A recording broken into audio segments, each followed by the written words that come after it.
allegiance to the flag of the United States of America and to the republic for which it stands, one nation, under God, indivisible, with liberty and justice for all.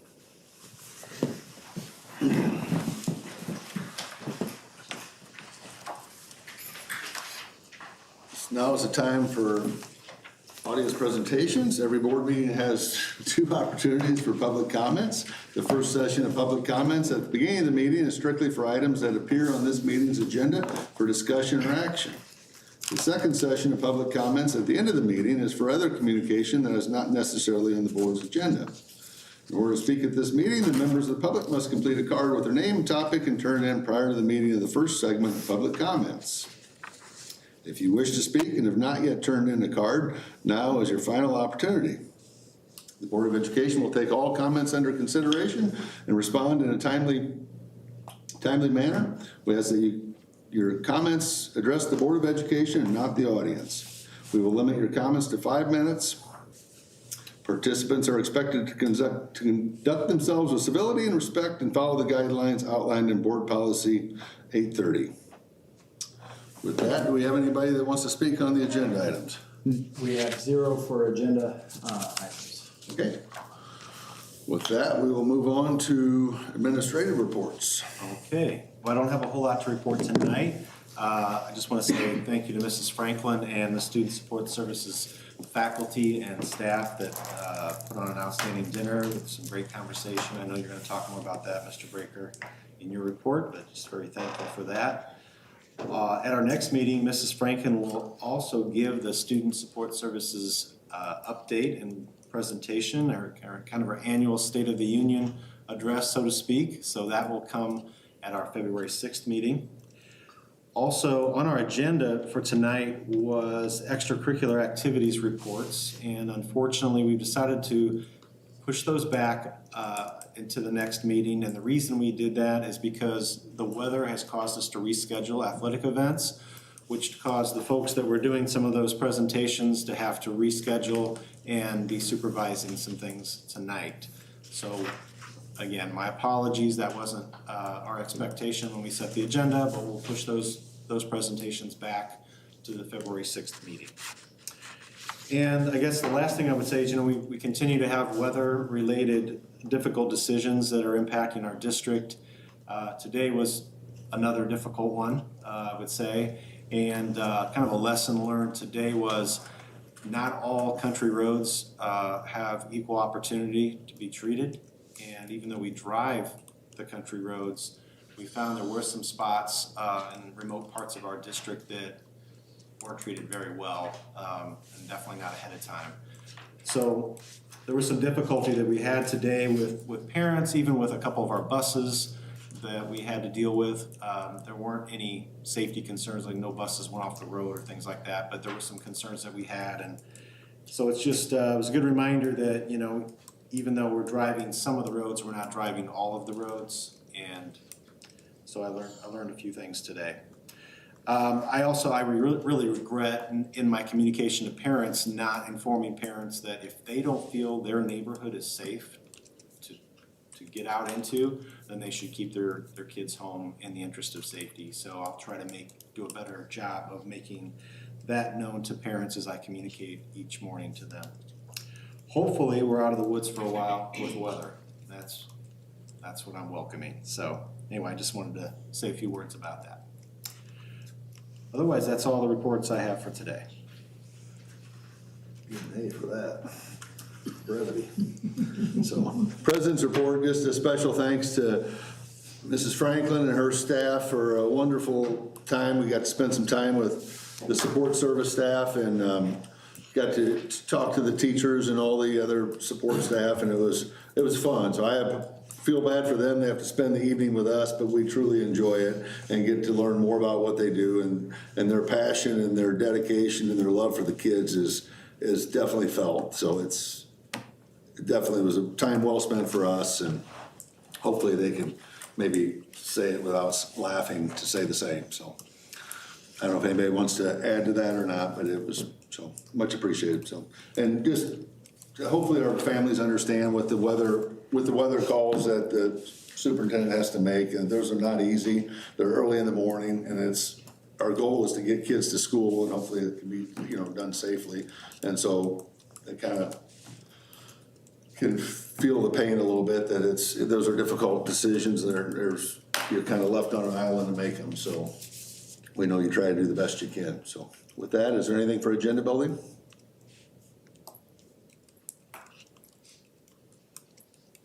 Tim, could I just share? Yes. I'm going to be in Springfield tomorrow for Vision 2030. I'm on the finance subcommittee, and so we'll be discussing that. Yesterday, we had an opportunity to meet with the state superintendent via a teleconference, and it was quite an interesting discussion. Two highlights. One is the school designations on school report card. There's a lot of districts that are quite upset the way the data that drives the various designations, and there's going to be work to take a look at that. For instance, to be at the top category, it's the top 10% of the districts. You can be doing an outstanding job, but you wouldn't make the cut, and it's just not an appropriate way to do it. There's been discussions with the governor, and they're going to take a look at that. The other one had to do with absenteeism and also the personal days for mental health days. They're asking that school districts try and report the information that they gather relative to the absence there. They don't have a lot of data there, but the federal government is requiring it. And so we're going to take a look and see how it's being reported, and so that we might be able to share with that. One highlight, or not highlight, one thing that was driven home had to do with the amount of absenteeism. If you go back pre-COVID, absenteeism in our schools today in the nation are 3 times greater. And so it's not just Illinois so I just wanted to share those with you. I should have mentioned that at the time. Fine, appreciate it. Anything else before we move on? We'll move on to action items. Need a motion to approve the 2024-25 school calendar. I move the Board of Education to the 24-25 school calendar as presented. Support. Any discussion? All right. Mr. Rudd. Yes. Dr. Cross. Yes. Mrs. Lehman. Yes. Mr. Neely. Yes. Mr. Roth. Yes. Mr. Breaker. Yes. Dr. Crawl. Yes. Before we approve the consent agenda, I want to just mention something that's on it and just explain a little bit. I think I've shared with the board some information about an opportunity for the Morton High School Marching Band to go to Disney for 2024 Thanksgiving festival that they have there. That's going to require a lot of planning, a lot of fundraising to accomplish that. So they're going to need to get out ahead of that and start that. And I don't know what kind of roadblocks or obstacles they might run into.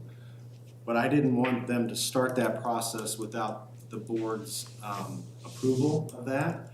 And just for you to be on board with it so that they can start that campaign that they need to start to be able to actually do that. So that was a concern of mine, is that they would get out ahead of the board. I didn't want that to happen. So we still don't know all the criteria, the costs, and the things associated with that. There's a potential that, we might find reason why we can't do it, but we're certainly optimistic about doing it, but it's going to take a lot of work. So I just wanted to say those things before, in case you had any questions about it, and I would be happy to answer any questions about it before you vote on that. So reading through that, like the price tag, if you do the math on cost per student and number of students, is a really large number. They feel like that's something that's not going to be prohibitive for certain kids. They think that it's going to be completely manageable with fundraising. So their booster club could potentially support students that couldn't afford to pay the full amount or fundraise for it. But on the other hand, who can't fundraise or who can't try to be part of that team to collect as much funding as they can. So there's a lot of unknowns, and that's one of them. It's what will that cost me, and is that even something that's accomplishable, and is it something that's worth it?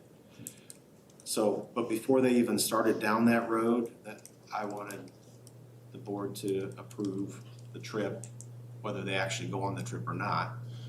But I wanted the board's blessing before they started that publicity campaign. I think it's an exciting opportunity, and I appreciate you sharing that with us tonight so our public can hear this as well. I think the last big trip was the inauguration for Barack Obama. And that was a last minute raise the funds. Yeah, There's also a couple donations that we need to probably bring up on the consent agenda item C. yeah, so we have 2 donations. I think I'm trying to recall the amounts of those. 500. 500 each, that's, okay. So 500 each from Better Banks and Precision Planting. Yeah, it's a great time to mention that and give them publicity, and thanks to them for their donations to the Morton High School activities. You know, the activities are starting their own fundraising. You probably saw something on the Dueling Pianos fundraiser that they do. So they've been in recent years trying to collect money and fundraise for the activities, the non-athletic clubs and events that kids are involved in, and so we're thankful for Better Banks and Precision Planting for their donations. Thank you for mentioning that, Jerry. Okay. That will accept a motion to approve the consent agenda as presented. So moved. Support. Leave it to you two. Dr. Cross? Yes. Mr. Rudd? Yes. Dr. Kroll? Yes. Mrs. Lehman? Yes. Mr. Neely? Yes. Mr. Roth? Yes. And Mr. Breaker. Yes. We now have the non-agenda audience presentations at this time. Okay, our first speaker will be Mr. Grove.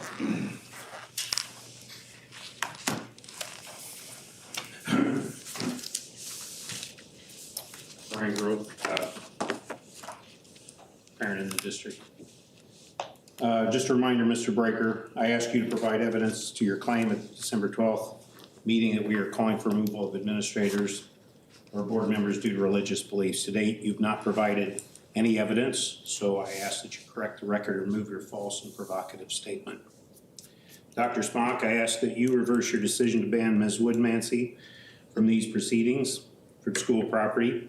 Her brief exchange of words with Mr. Fay or Mr. Breaker do not rise to the level of the penalty you imposed. You spoke to no eyewitnesses of the exchange with Mr. Fay, who initiated the conversation as he was leaving the building. Let's talk for a moment about another organization that Principal Michael Saunders subscribed to with his work email, the Family Research Council. Another flowery name masking a hateful and coordinated anti-LGBTQ agenda. The organization has been listed as a hate group by the Southern Poverty Law Center since 2010. According to the SPLC, the Family Research Council also often makes false claims about the LGBTQ community based on discredited research and junk science.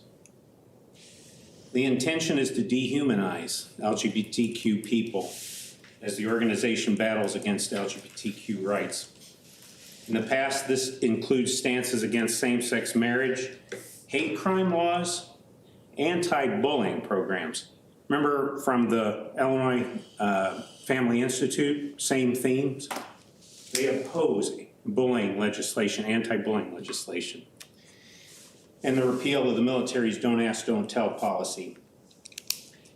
The FRC continues to work, but has also continues this work, but has also revived long debunked pedophilia and grooming myths in its work against transgender rights. By the way, Josh Duggar of TV reality fame served as executive director of the political action arm of FRC before a scandal of molestation of underage girls, including some of his sisters, became public knowledge. Here's some quotes from its leaders and website. From Tony Perkins, While activists like to claim that pedophilia is a completely distinct orientation from homosexuality, evidence shows a disproportionate overlap between the two. It is a homosexual problem. That's just false. I know they'll mock at the idea, but look, if you're male, genetically, if you're a male, biologically you're a male, and you say, well, I'm not a male, I'm a female. I mean, what's to keep you from saying you're an animal? This is the kind of rhetoric from the leader of this organization that Mr. Saunders subscribes to, among many others. From the FRC website, so when did religious freedom become an excuse to discriminate? From the beginning, we discriminate anytime we make a moral judgment. The primary purpose of the First Amendment has always been to prevent governments from labeling the beliefs of people they disagree with as dangerous and punish them as a result. The biggest changes in the marketing, the things we once celebrated as freedom, are now ridiculed as discrimination. This is such a blatant mischaracterization of the way this country was founded and the principles that we strive to achieve every day. It's just hard to digest that comment. I filed an internal complaint on the practice of beginning the school board meeting with a prayer sanctioned by the board. The overwhelming federal case law in case this type of prayer at a school board meeting is unconstitutional and does not fall into the legislative body provision. There are simple ways to address your recklessness with the Constitution. A moment of silence comes to mind. Finally, I call for the removal of Principal Michael Saunders and Superintendent Craig Smock, and the resignation of board members Tim Breaker and Diane Kroll.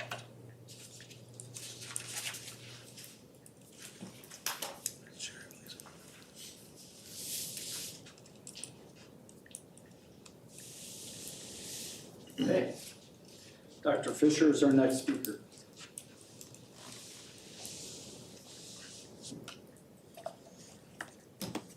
Oh, we're gonna pay attention now. Don't worry, Mr. Red. You can continue on the internet while we're talking. Thank you, Mr. Neely, for giving me your attention. So I wanted to start by recapping what happened at the last board meeting because I think this is actually a pretty important point to make. The board was voting on a new public comments policy. Paper copies of this policy were handed out to the audience at the beginning of that meeting. The board opened the floor for member discussion of the policy, at which time Dr. Kroll gave very wrong, incorrect information about what was included in that policy. The part that bothered me most, though, is not a single one of you spoke up to correct her. So the most flattering interpretation of this is that none of you read the policy, or maybe you didn't understand what was in the policy that you were voting on. The far more nefarious interpretation is that you knew the policy was there to discriminate and dissuade public disagreement, and you're purposefully lying because you want to save face on that. So which is it? Why did none of you correct Dr. Kroll? Because I want to point out this happened before the policy was voted on, which means you allowed her to vote yes on a policy that didn't say what she thought it said. Continuing to hold accountability for members lying to the public, I want to point out now that multiple times Mr. Breaker and several other members of this board have boasted that the public doesn't need to come to the comments section of these board meetings because they can just email us. After all the board's emails are online. Yet I've emailed this entire board multiple times, and I have yet to receive a reply. So it doesn't really matter if the public can email you when you don't answer the questions they're asking. And in case any of the members try to claim that I was unreasonable or radical or unprofessional, and that's why I don't deserve a reply, and I know that is the defense some of you will use, I'm gonna spend this time reading that email to put in public record and let the public make their determination if my questions are reasonable or not. This email entirely focuses on questions surrounding the recent sale of the 124 acres of farmland off South 4th Avenue at a $1.6 million loss. I've spoken to quite a few people involved in the sale back in 2013. My understanding is a several-year-long search had been going on to try and find suitable land to build a new high school on, recognizing that our aging buildings would at some point require a new building. This search took so long because the number of suitable concurrent acreage within town limits was extremely rare, and many was already being used, like McClellan Park. The rarity is why that difficult-to-use land that would require millions of dollars in infrastructure changes, was eventually chosen and why a steeper price was paid. Can you confirm this is an accurate description of the thought process, and if that is the case, what circumstances have changed that made the board think selling already incredibly difficult to find land was the right choice? Piggybacking off of that, our schools are obviously aging to the point of being questionably safe. My understanding is we have already spent millions of dollars on asbestos abatement in the buildings. Please confirm this for me with an exact number of how much money has been spent in asbestos abatement treatment across 709 facilities in the last 20 years. There will eventually, probably in the very near future, be the need to build a new school. And now that that land is sold, no such plot exists in which a school can be built. So what plan does the board have for when the time does come and land is needed? What backup plan did the board come up with before deciding to sell 124 plot of Yorty land? What immediate need did the district have that required this money to be available now? Did the board consult any financial or agricultural and land experts prior to selling the land? I have now spoken to 3 different economists who say this particular plot of land will only appreciate in value, and especially with the impending financial crisis, this very tangible asset would have been an excellent way to preserve wealth for the district. Combined with the income of land the land was generating every year through agricultural cash rent, the decision to sell it is deemed short-sighted and a poor financial decision by these experts. Can you please comment on what information experts and resources you have that may refute that claim? What avenues did the school board take to seek out a public or educator opinion on the sale of the land? Why wasn't a referendum or at the very least a community workshop considered for such a large financial decision with far-reaching impacts on the district? Related to that same line of questioning, I was also advised that there were many better ways to better monetize the land so it wasn't sold at such a high loss. Mild infrastructure changes would have allowed the land to be parceled and resold at a profit, especially given how much land for residential building goes for in Morton. Why were these possible utilizations of land not discussed or decided against, and how was the minimum bid decided? Why was it set so low initially? And what did the district do to solicit more bids and investors? I thank you for all the time I know it will take for these replies and look forward to it. As always, I'm available for clarification or further discussion. I think we can all agree that this email was respectful and the questions I asked were fair. And so I'm asking you to publicly respond, not only to these questions, but on why you have not answered them and why I didn't even get the courtesy of a reply saying you had receipt of the email. Thank you for your time.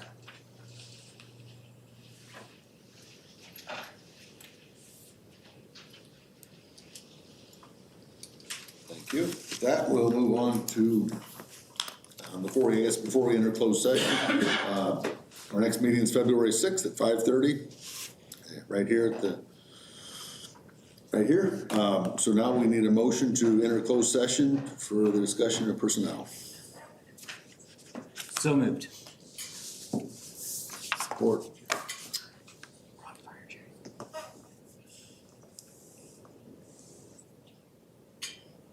Dr. Cross? Yep.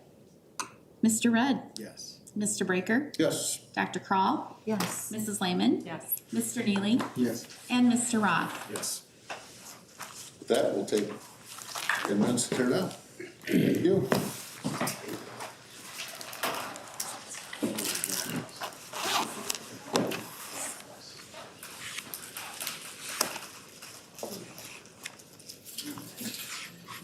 Thank you.